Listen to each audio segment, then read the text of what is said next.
So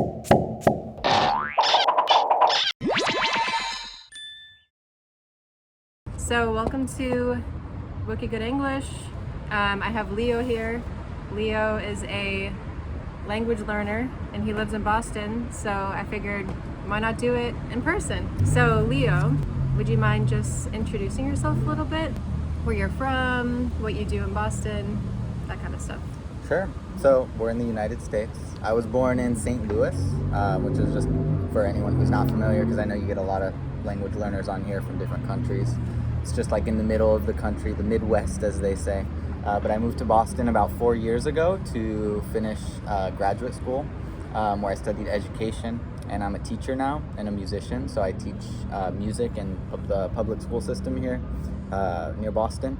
But besides that, I'm super into language learning. I got into learning Spanish pretty much when I moved here to Boston about 4 years ago.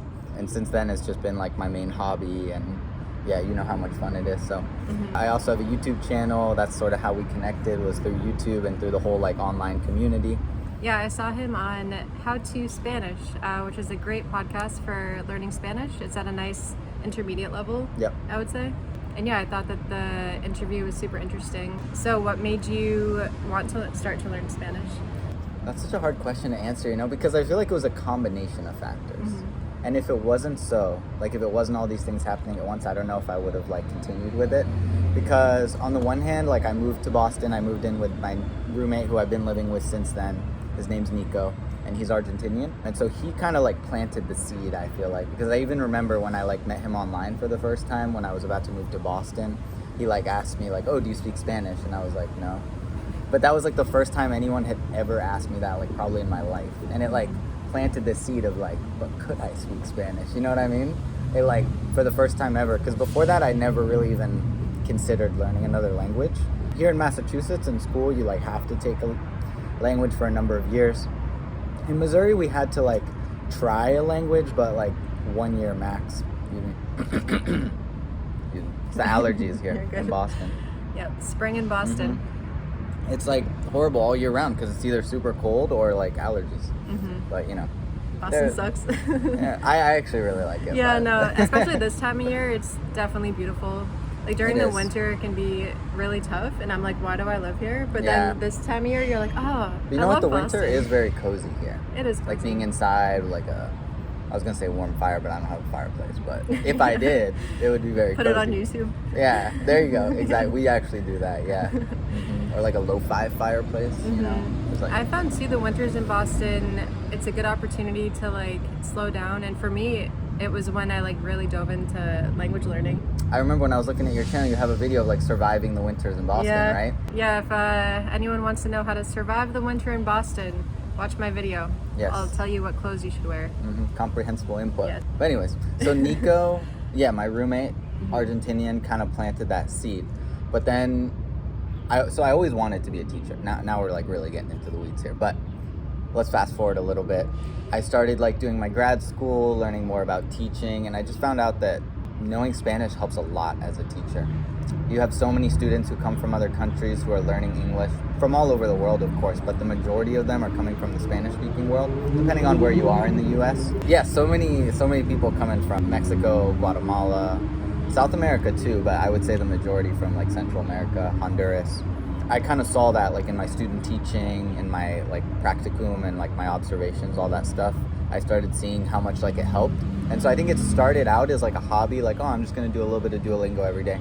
But then it kind of transformed a little bit like, oh, this could also help me in my job. It could help me get a job. It could help me like connect with my students more when I'm at my job. And then besides that, as you get better, it just gets more and more fun, I feel like. You know what I mean? Because you can have deeper conversations. You like meet random people that you could have never interacted with before learning the language. And so I would say the main reason I started was probably because of my roommate. But then the reason that I like kept up with it was sort of these other things.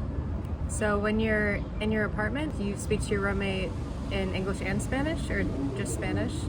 So that's a funny question because he helps me all the time with my Spanish. Like he gives me like grammar lessons. He's probably the best Spanish teacher I know because he's also a polyglot. He speaks, he's Brazilian Argentinian. He was born in Brazil, moved to Argentina. His dad's Brazilian. But anyway, so he speaks Portuguese fluently, Spanish. He speaks English better than I do. And he also speaks French, and he's learning ASL. Wow. So he's crazy. Oh, and he speaks German because he has a German girlfriend. Where's the time to learn all these things? He's honestly just super smart. He was like he's a grad student. Well, he graduated actually this year from Harvard, like doctorate, and he's super smart. So he's just like really good at languages. So he like gives me the best explanations for like grammar, etymology, like all this stuff. But the weird thing is that we like barely speak in Spanish. Interesting. And I think it's because he's such a good teacher that like anytime we speak in Spanish, it becomes like a teaching moment. Like I'll say some stuff badly. You can say shit.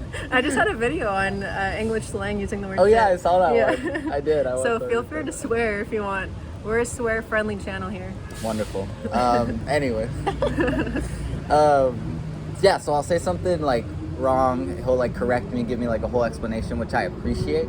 But it kind of creates this dynamic where it's like, we can't really have deep conversations without it becoming about language learning. Mm-hmm. You know what I mean? If your original, relationship with this person was in English, sometimes it's hard to switch that relationship to a different language. Exactly. Right? Exactly. Yeah, it depends. Like sometimes he'll have friends over, like his Argentinian friends, and then we're speaking in Spanish, or like when his mom comes and visits, we'll speak in Spanish. But when it's just me and him, we just sort of revert to English. And I think it's what you just said, that that's just sort of how our relationship started. Yeah, you're used to it.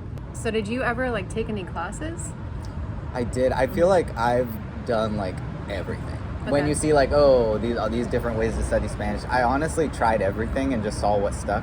I did take some classes while I was in grad school. I had a couple like electives, which I feel like is kind of strange for grad school, but I did have like 2 classes I could sort of choose whatever. And I took Spanish. First, I just took like the intro one because this was when I was first starting Spanish. And it was still a little too easy because I had already studied maybe 3 or 4 months, and it was basically just that over the course of like a semester. And so then the next semester I took like the level 3 or whatever. It was all right. It was okay, but it was definitely not as helpful as a lot of other stuff I did. And then besides that, I took classes on italki, and I still do that. Okay. If you're familiar with it. Yeah, I've taken some classes on italki. Yeah, and I love that website. Yeah, me too. I definitely like it, but then sometimes I'm like, if I know people that speak Spanish, I'm on a budget here. Yeah. Right? So, like right now, I've taken a little bit of a break from italki, and I'm trying to like more just talk with people that speak Spanish that are here. Yep. Or, people that I know that I can call or something like that. Yeah. But I do find that like paying for a lesson actually like motivates you a lot. Yes. I'm really bad about that because I should be on a budget. I'm a public school teacher, so we all know what that means. But I'm just like kind of bad with my money. So I do take like still probably 2 to 3 italki lessons a week because at this point it's like my friends, you know what I mean? Right. Your buddies. They're like my buddies that I pay to be friends with me. So But it's honestly helps so much because I also like I have friends here that I'll speak with in Spanish. The Spanish teacher at my school, we only talk to each other in Spanish, and I talk to her every day, and a couple other friends, like music friends. But when you're just like forced to sit with someone for an hour and just have a conversation, for some people that's super scary. I think when you first started, it's scary, especially for me, because my level is still not very strong with Spanish, like especially speaking. I can understand like intermediate level stuff, sometimes advanced stuff, not all of it, but the speaking is the hard part. I've probably used that resource italki more than almost any other resource, like more than university classes, Duolingo, like YouTube. And so for me, the speaking actually is a lot easier than, let's say, like writing, for example. But I just think it depends on how you practice. Yeah, so I think now, like personally, that's what I want to focus on more is speaking. You have to break that ice and getting over the fear, and like you're gonna make mistakes, but everybody does when they learn anything. Yeah. And that's how you learn. People don't care, like if you meet somebody and they don't know English very well, like you're not mad at them, and you want to help them if they want help. I think that people are very patient and they want to help. Like they're actually excited that you're learning their language. Yeah, I've never had a like negative experience speaking Spanish with someone for real. Spanish speakers are always like very kind about you learning their language. Okay, so you teach music. And I was wondering about the musician's brain and learning a language. Yeah, I mean, as a musician, you're always talking about like your ear, you know, like you're talking about your, which is basically your like ability to hear something and like analyze it and reproduce it.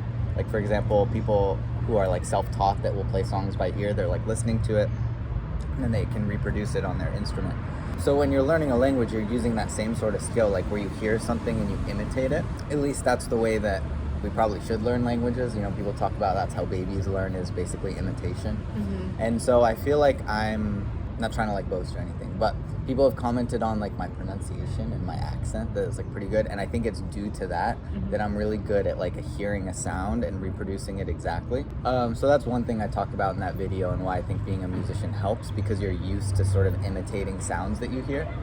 And then the other thing is just, I feel like the way that you practice them are very similar, because it's all about like repetition. Like if you're practicing a piano piece, you have to take one little phrase or like little part and like practice it again and again and again, fixing little errors, making it perfect. And it's the same way you would practice like a phrase in Spanish, you know what I mean? So that, I forgot what else I mentioned in that video, but there's a lot of like little similarities like that, I feel like, between music and languages. And I also wanted to talk about traditional learning, like let's say, you know, taking classes from a book versus truck break. Do you watch Mike Byrne at all? No. Oh, he's like, you should watch him. He's like my favorite Spanish YouTuber. Well, so he's you know, he lives in Atlanta. He's American, from Estados Unidos, estadounidense. That American word is like, it doesn't translate to Spanish, because americano would be like from the America, so he's estadounidense. But anyways, but he like learned Spanish, so he was like always super inspiring for me. But I just thought of it because in his videos he always like has trucks going by and stuff, but he never cuts the video. He just like lets it happen, and it's like become kind of a joke. But well, I wonder if it's even picked up by these mics. It might not be. Maybe it's not. These are good mics. So maybe we should just... They just think we're crazy. Talk through the trucks. Yeah. Like when I learned in high school, I took 3 years of Spanish. And I mean, I liked it, but I wasn't like that into it. And now I'm sort of obsessed with it, but I'm not learning from a book. I'm not learning from a class. And I find that there's different methods of learning that are just way more interesting, fun, like you want to learn. Kind of where it connects to comprehensible input a little bit, because that's definitely a way more fun way to learn. Yeah, I mean, you can like feel the learning happening, you know, when you're watching like a video, and maybe the first time you watch it you don't understand a lot, but then, I don't know if you do this with videos, but like rewatching a lot, I do that a lot. Especially in the beginning, I would do that a lot with videos, where I would sort of listen to it, maybe like take note of words I didn't know or didn't understand, or parts I didn't understand, maybe slow it down, but then like repeat it a couple times, especially a short video, and you like understand it more and more. And so just getting that sort of like instant gratification of like feeling like you're progressing is really cool.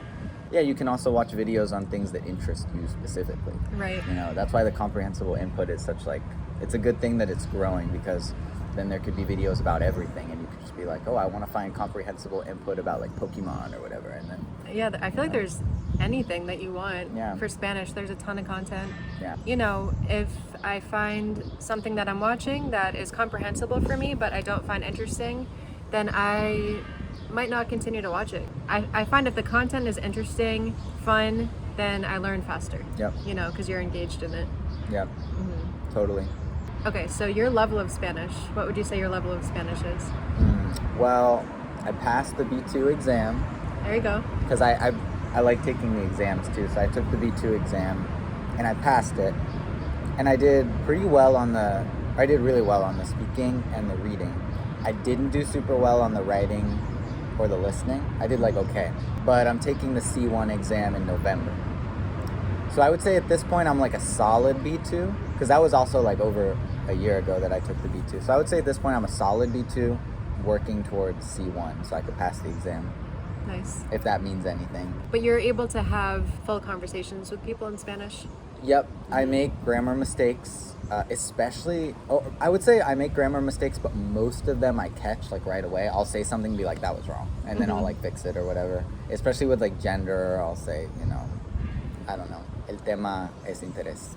No, that wouldn't be a good one, because that's neutral. I can't think of anything. Yeah, exactly. Yeah. I'll use like the wrong ending or whatever, but I'll immediately notice it. I'll be like, why did I say that? And it's just because, I don't know. It just happens, and because we don't really have that in English. Yeah. So we're not used to it. Yeah. It takes some time to learn it. But I would say, besides making grammar mistakes, I would say I could talk about any topic pretty much. Sometimes I have to translate in my head a little bit, but at this point, not usually. Usually it can just kind of flow. And I don't know if it's been the same since you started learning, but like how much time per week would you say that you spend with Spanish? Per week? Or it per varies. day, maybe. Yeah. It varies a lot, but I would say I've averaged, maybe per week's better. Well, I don't know. I would say I've averaged like an hour a day, which is probably a lot. I don't know. Yeah. I would say, yeah, I average an hour a day. And that's an average because some days I do less, some days I do more. Especially if you consider comprehensible input practice, which I feel like you would, right? Yeah. Because a lot of, like, I have a long commute to work, and I've always had a commute. Like when I would walk to school or like other summer jobs, I pretty much always had a commute. And so I'll just use that time to listen to Spanish podcasts, audiobooks, music. And so that's almost like free practice. Like if I'm driving an hour and a half every day, that's like, oh, I've practiced an hour and a half today. You know what I mean? Yeah. So I feel like it averages to, if you count that, at least an hour. I think definitely count that, you know, Yeah. because you're practicing your listening comprehension. Yeah. And then you also use it when you're teaching. More before. Okay. I got a new job this year, and the school I'm at now, there is a big immigrant population, but it's actually most like East Asian. Okay. So I'm like, ooh, I gotta learn Chinese or Yeah. something, you know. Do you have But any interest in learning any other languages? I do, but I also miss some other hobbies that I've kind of given up a Yeah. little bit. You know what I mean? Yeah, And so for I'm like, sure. I feel like my goal right now is sort of maybe pass the C1 exam, which I'm taking in November, and then maybe chill out a little bit, like continue to read in Spanish and like talk to people, maybe take like an italki class a week, but otherwise like chill out and get back to my other hobbies a little bit. But that probably won't happen, because that's also what I said after the B2 exam. Yeah. It kind of takes over a little bit. Yeah. Like, I don't know, if you are really interested in it, it's a little addicting. Yeah. I have been interested in learning Portuguese though, because I know that I could probably do it fairly quickly because they say it's so similar to Spanish. Or maybe Italian. Maybe, yeah. Because I know people will say if like Spanish speakers can learn Portuguese in like less than a year. Yep. So. And I think that in Boston, there's a lot of Brazilian Portuguese Oh yeah. people here. Oh yeah, for sure. But then part of me is also like, oh, if I learn another language, I want it to be like really different. My roommates kind of inspired me with ASL or is it American Sign? Yeah, ASL. Because it's really cool. It's like a language that you don't speak at all. It's all just with your movements. Do you know any? No. It's orange juice. Really? That's all I know. Whoa, how do you know that? I literally learned it in like kindergarten, and I don't know why it stuck. Because it's physical. Yeah. You know? And also, okay, I don't know if it's this or if it's with a chin. Oh, It's tell one us of those. in the comments. So I might be saying something bad. Yeah. No, that's a really cool language. I feel like anything I try to learn though is not going to be as fulfilling as Spanish, because you just use it so much here. Like, And you that's hear it all the time. Oh yeah, everywhere. Yeah. I've used it so many times to like help people too, and that's always really like inspiring when you can like help someone who's lost or whatever, Yeah. and they don't speak English, but you can. Yeah, it's really cool. It really like strokes your ego, you know. Like honestly, but those type of experiences I feel like are important to keep you motivated learning a language. So with a language that's not as spoken and where you are, it's like it can be difficult. Yeah. I started with children's books. What are your thoughts on that? Because a lot of people are like against, like they're like, I'm not gonna read children's books. And I mean, no, I'm not against it. I don't really want to watch videos like that. Like, Yeah. I don't want to watch, like Little Bo Peep. yeah, no, I feel the same way, but I feel different about books for some reason. And to see the words, I think, and like see the structure of the sentences is good. Yep. The first books I read in Spanish were the Magic Tree House books. Did you ever read those in English? I think so. When I was like a kid, I loved those. And they're like short. They're like less than 50 pages. And I'm thinking of the Magic School Bus. No. That's This is the different. one, they have a treehouse that takes them back in time to different... Oh, It's pretty fire. I'm not yeah. gonna lie. I mean, some children's books too are kind of trippy. Yeah. Right? Yeah. Alice in Wonderland is sort of a kid's book. Yeah. That's probably hard to read though. Probably. But yes. Actually, I have Frog and Toad in Ooh. Russian. Whoa, But that's it's cool. it's still a little advanced. Like, it's a kid's book, but like sometimes even you know, if it's a kid that's, say, I don't know how old kids are when they start reading, 6, 5? Something like that. Something? I have Yeah, literally no I should know, idea. I'm a teacher, but I don't know. But, you know, they have 6 years of inputs, Yeah. basically, and I have really intensively, it's only been like 1 year of input, so they have more experience hearing these words and understanding them. Yeah, and sometimes the like prose can be a little like not natural, like I say, you know. Yeah. Frog, Or it's like poetic. exactly. Yeah. Yeah. Exactly. So, yeah, if you want to borrow a Magic Treehouse book Okay. in Spanish, Yeah. I got you. Cool. Yeah. And have you done any traveling to Spanish-speaking countries?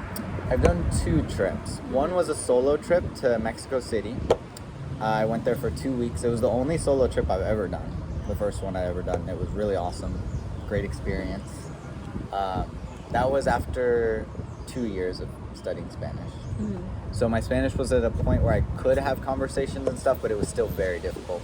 So I remember while I was there, I would like be using my Spanish all day, and it felt great. But then at the end of the day, I was like tired. It's exhausting, like, actually. Oh yeah, it's a brain workout, you know. But it was a ton of fun. Yeah, I don't know if you ever done solo travel before, but I went to Brazil by myself. Yeah, yeah. for a month. And actually, I was in the same situation. Well, I didn't know any Portuguese besides like learning Obrigado. someone. Obrigado. Besides learning some on Duolingo. So like my level of understanding was like super, super minimal. And like I went to a Brazilian barbecue one day and just sitting there, and everybody obviously is speaking Portuguese. And it's a lot of work for your brain because like you're looking at this person saying something to this person, and then you're trying to follow, and then like you see that this person's laughing, so you're like, I should laugh. But then you don't know what you're laughing about. I remember after that I actually had like a super bad headache. yeah. And I don't know if it was all the salt in the Brazilian food, the Brazilian barbecue, the meat, they have a lot of salt in there, or if it was my brain just working like interesting. on overdrive trying to keep up. So that is definitely the hardest thing to do in a language, is like follow someone else's conversation. I still can't do that in Spanish. Sometimes I'll listen to like a comedy podcast in Spanish where it's like 2 people just like cracking jokes the whole time, and I don't understand it. Yeah, I And mean there's so part much of that, slang. yeah, part of that is the slang, the references, just the way that they talk to each other. Because usually, like, if people are talking to each other, they know each other really well too, and so they almost talk in a different way. And yeah, that's that's like the highest level of language learning. Yeah. I feel like. And to understand jokes, I think, is a very high level. Yeah. Make jokes too. Yeah. That's like. It is nice when you can make a little one. Yes. You know? Yes, that's happened to me before. That is a really good feeling. Yeah, I remember I made a joke once in one of my Spanish classes that was like that, because estación in Spanish is like station, but it Yeah. also means season, like Okay. seasons of the year, like summer, spring. So, like my Spanish teacher asked me some question like, ¿cuál es la temporada o la mejor estación en la que viajar? Like the best season to travel in. And I was like, la estación de tren, like the train station, Yeah. because it's the same word. So it's almost like, ooh, yeah, I made a little pun in Spanish. That's good. There So you I go. felt really good about that. And obviously I remember that like 3 years later. So Yeah. those do stick with you, and you can like be funny in your target language. Yeah, one day. Yeah. I just need to be funny in English first. You can just like do funny movements, and then That's true. You know, body humor. And they're like, what is this girl doing? What's wrong with her? Yeah. I mean, what do you think about that whole thing when people say like, oh, like I have a different personality when I speak in this? Do you think that's real? I don't know. I don't know if I'm at the level to like fully understand that yet Yeah. with learning language, because I think innately you have your personality, but there's different ways of expressing yourself in different languages. Yep, So you that's can true. you can change how you express yourself, but I don't know if your personality really changes. But obviously you can make different jokes and use Yeah. different slang, and I mean there is I guess with different styles of expressing yourself, like English versus Spanish. Like in Spanish, people are very expressive Yeah, true. versus English. True. You know, obviously there's people that are expressive in Yeah. English, but it's different. Yep. The culture. I mean, I feel like I come off as way more shy in Spanish, but it's just because I don't talk as much. You know, like I'm not actually more shy. I like just don't know exactly how to say what I want to say. Exactly. So when you traveled to Mexico City, how do you think that you were received as a gringo? Oh, very well. Mm-hmm. I mean, everyone was so nice, Yeah. honestly. I have a lot of little anecdotes and stuff and just memories from people there who were very kind to me. Like one couple I just randomly met because I was sitting next to them in a restaurant. They started talking to me, and they were both teachers too, and they like gave me their phone number. They're like, if you need anything while you're in the city, like basically just offering to help me. They like, yeah, sat and ate with me and chatted with me, gave me recommendations, stuff to do in the city. That's like one example. Another example, have you been to Mexico City? Yeah, I've been to Mexico City for a week, so I didn't spend too much time. But Did you go to Xochimilco? It was the canals where you like go through these like really ancient canals that you kind of go through, and that's where the axolotls come from. No, I didn't Yeah. go there. Really cool. So I went there, and I knew I wanted to like get on one of the boats and do it, but you can't really go yourself. You have to like go with a group of people because it's like a big boat. So I'm like, I'm just gonna go and like see what happens. Maybe I'll like meet some people. And then I met like the nicest like giant family.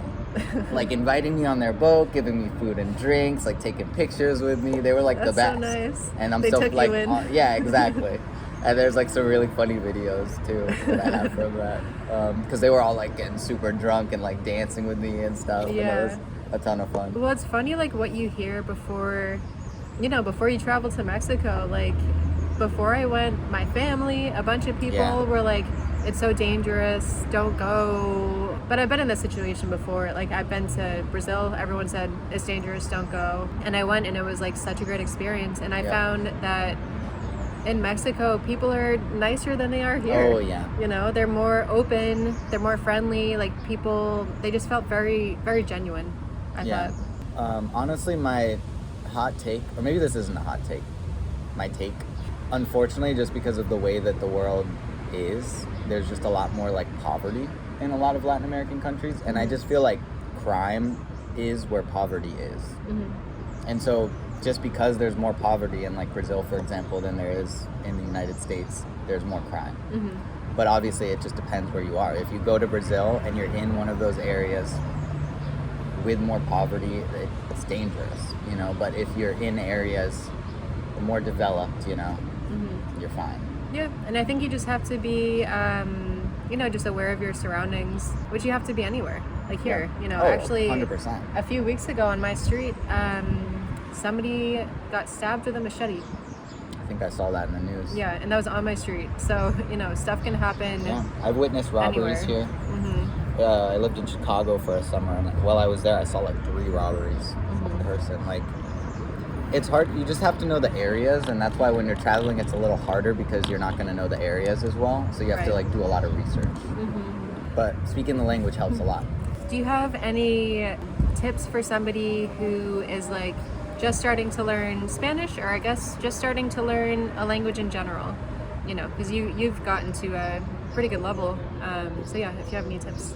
Yeah, I feel like this tip only applies to like other type A people like myself who are like to be like organized and stuff, because for me, like my routines are really important. And so I just like made Spanish a part of my routine so that a lot of time I don't even like think about studying like at all, because like for example in the morning I always have my mate. It used to be coffee, but now it's mate. So for those of you who don't know, it's a drink from Argentina that's like delicious and it has a lot of caffeine. So every morning I like look forward to waking up, having my morning mate, and studying my flashcards. And I do that for like 15 minutes every day.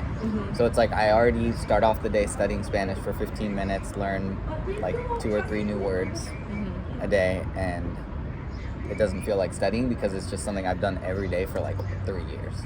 So it's just part of my routine. Another one is like reading before bed. Like I just, like I'm saying, I'm like super routine. So it's like, oh, if I read before bed every day, then it's just a habit, you know? Yep. But I know that definitely doesn't work for everyone, because a lot of people aren't super routine oriented like that. But if you are, then just like fit it into your routine, make it part of your like daily thing so that you don't have to be like, let's see, should I study right now? It's just like something that you're already going to do.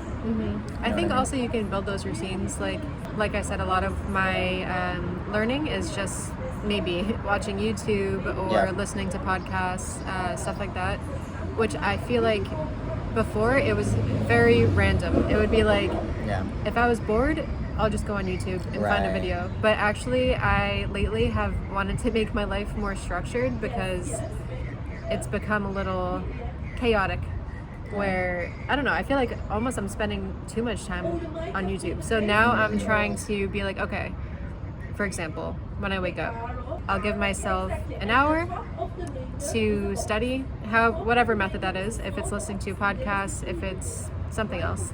And then just making my life more structured and planning my day more. And I think it's helping a lot because it's not just random, and I feel like it's a little bit more focused.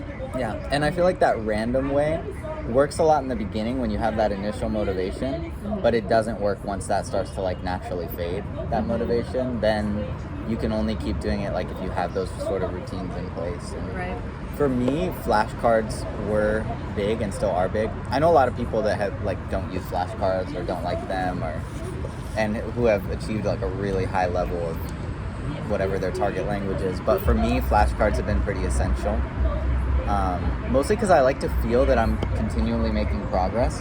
Flashcards are nice because you can like monitor like, oh, I've learned this many amount of words, and like I continue to learn more and more words. And if you use a flashcard app, like I use Anki, if you're familiar with that. Yeah, I've used Anki. It's really good, but I mean Quizlet does the same thing where it sort of has an algorithm where it's like just as you're about to forget a word, it like shows it to you.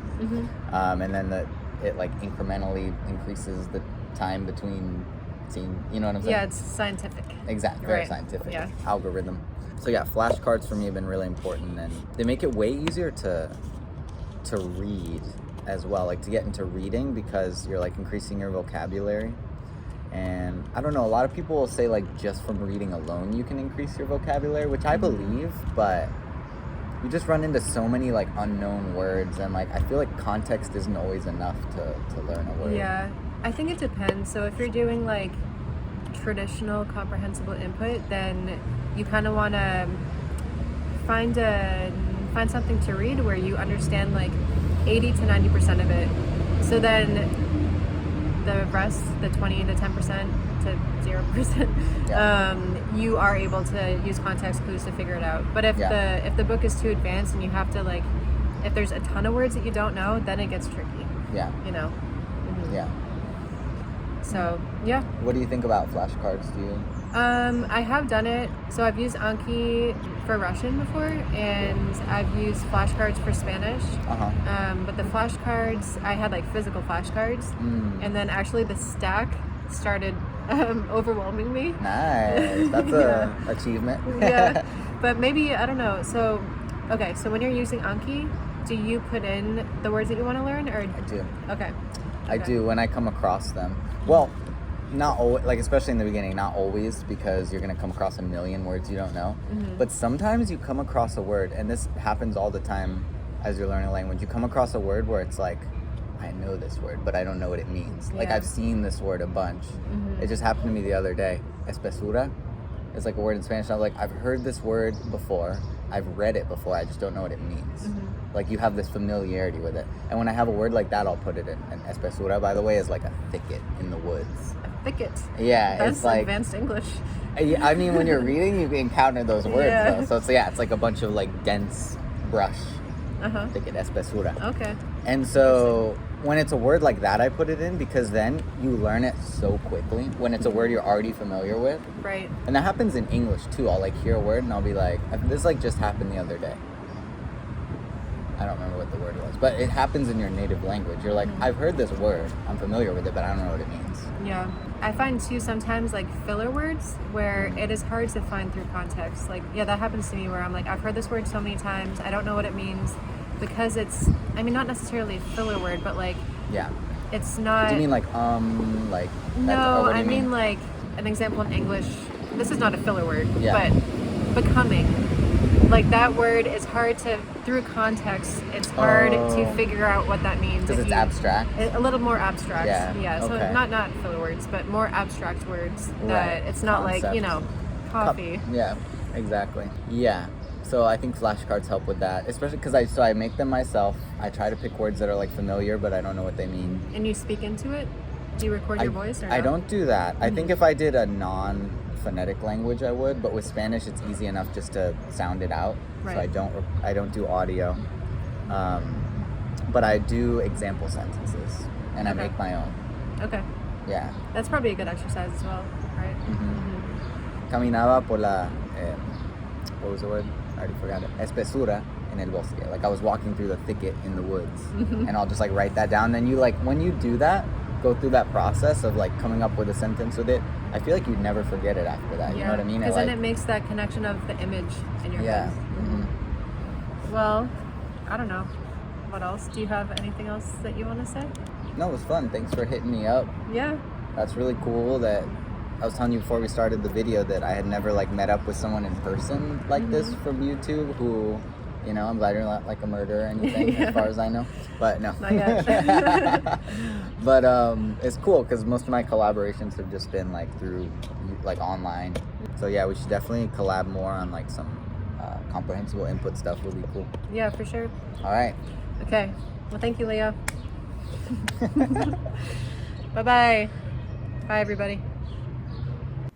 I do these Jack Nicholson. I'm. Ni te